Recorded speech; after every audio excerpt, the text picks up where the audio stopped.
Hi, everyone. This is Miki Tsusaka, your Chief Alumni Officer from BCG Tokyo. I'm delighted today to host another session of BCG Alumni Leaders, and today my very special guest is Dorothea von Boxberg. Dorothea hails from the class of 1999 in Stuttgart, and she left us actually as a project leader in 2005. Since then, she's had a number of amazing roles in Lufthansa and the Star Alliance, but she started as the Director of Alliance Development at Star Alliance, and then she joined Lufthansa and held a number of leadership roles, including Director of Passenger and Customer Experience. And after working as a Vice President and then Chief Commercial Officer, in March of 2021, Dorothea was appointed the CEO of Lufthansa Cargo. Today, we'll be chatting about Dorothea's path, her career, her views on the transport sector that has been permanently changed, probably given all that's happened in the world, her tireless effort to improve the customer experience, and just some career advice for those of you that are listening today. So let me start, Dorothea, by just turning it over to you with thanks and just ask you to just describe a little bit about what you do. Hi, Miki, and thanks for inviting me. Yeah, well, what am I doing? So I'm the CEO of Lufthansa Cargo. So we're one of the very big air freight providers in the world. And that is actually one of the enablers for global business. And that's a trade I find super fascinating. And that's why I really like to work here. And all my career has been in airlines after I left BCG. And so I started out with Starlines, which was kind of the alliance perspective. So how do different airlines go about certain things? Then I went into the Lufthansa channel and started out on the passenger side for 7 years or 8 years, and then came over to cargo for the last 7 years. So that's a very nice ride. And I think, well, what I've always been focusing on is the customer's perspective. So maybe not initially, because I started out as in strategy, and then you've got broader questions maybe.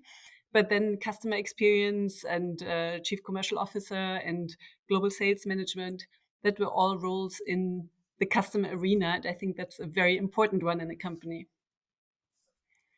Great. Well, the industry, as I've mentioned earlier, has changed. The world has changed in a way that we hadn't quite imagined.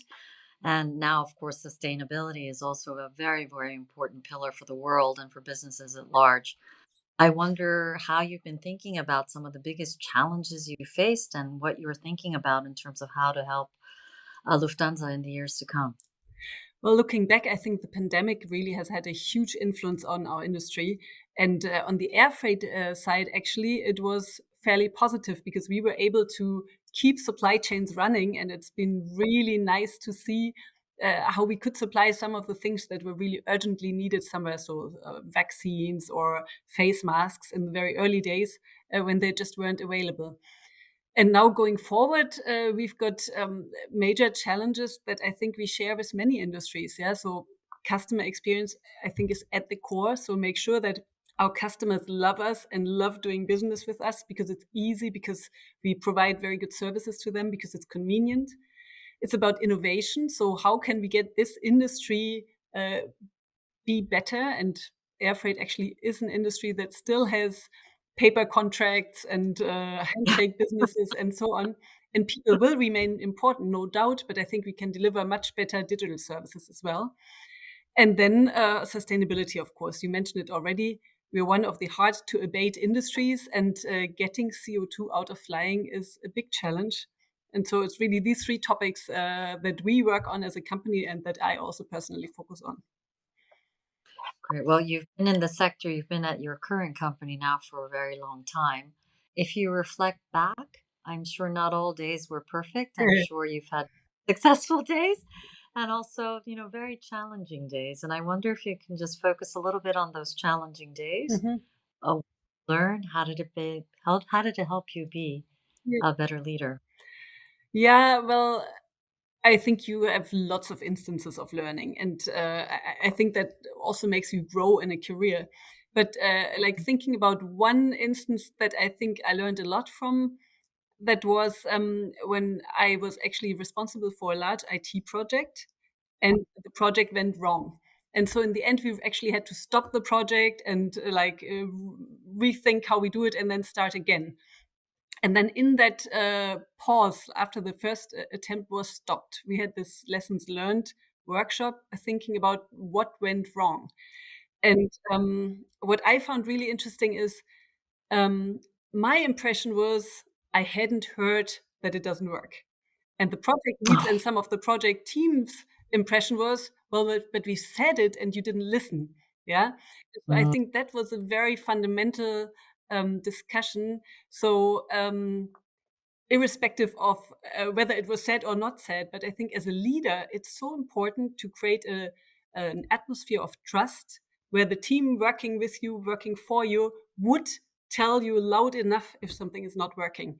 And right. so I think one responsibility is, of course, to listen carefully, but another one is to make sure that people dare to speak up in a way that you do hear it, even though you obviously don't always want to hear that something is not working. Yeah, you don't want to hear that something is delayed or not working.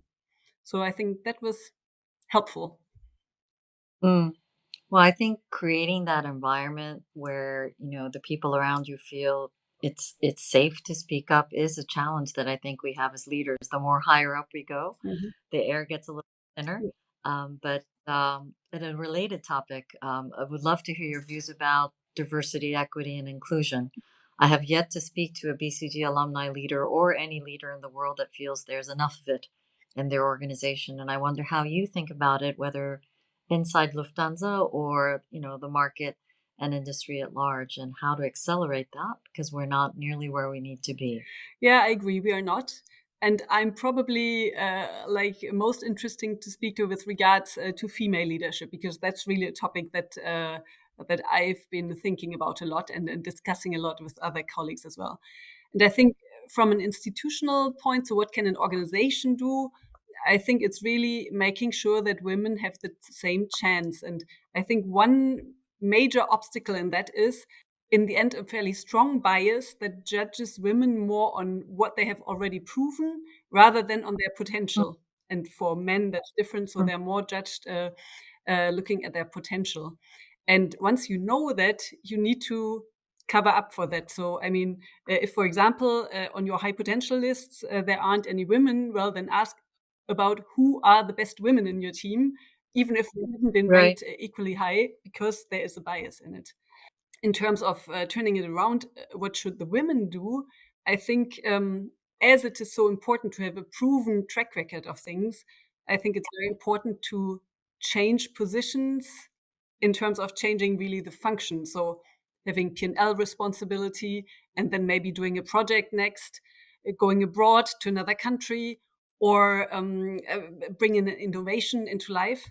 So showing that you have this breadth and yet that you can do different things, and you've got these kind of check marks proven, I think that really helps to then also Mm. get to the next level. I think they're very wise words of advice.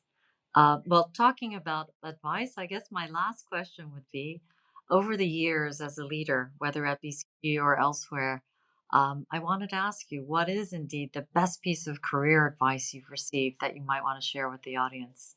Well, I think one is about what I was just telling about as a woman, make sure you have different things that you learned about. But also, Hmm. just going back to BCG, I would say one of the big learnings was the youngest one in the team can have the brightest idea. And I think that was a culture I really liked. So it's not only experience that counts, Yeah. it's not only seniority, but sometimes it's this super smart idea and anyone in the team can have it, and just make sure you listen enough to get those ideas out, and then of course work with them. Yes. And then the magic happens. Well, great. Well, thank you so much. I had a lovely time listening to your stories. You play an important role in the industry. I'm glad you do what you do to get us the stuff that we need. I was on one of your flights last week, and I look forward to the next one as well. So thank you for your time today. Thank you for sharing your stories. I'm sure the audience enjoyed it as well, and I hope they join us for the next BCG Alumni Leaders session as well. Thank you so much, Dorothy. Very welcome, Miki. Thanks a lot.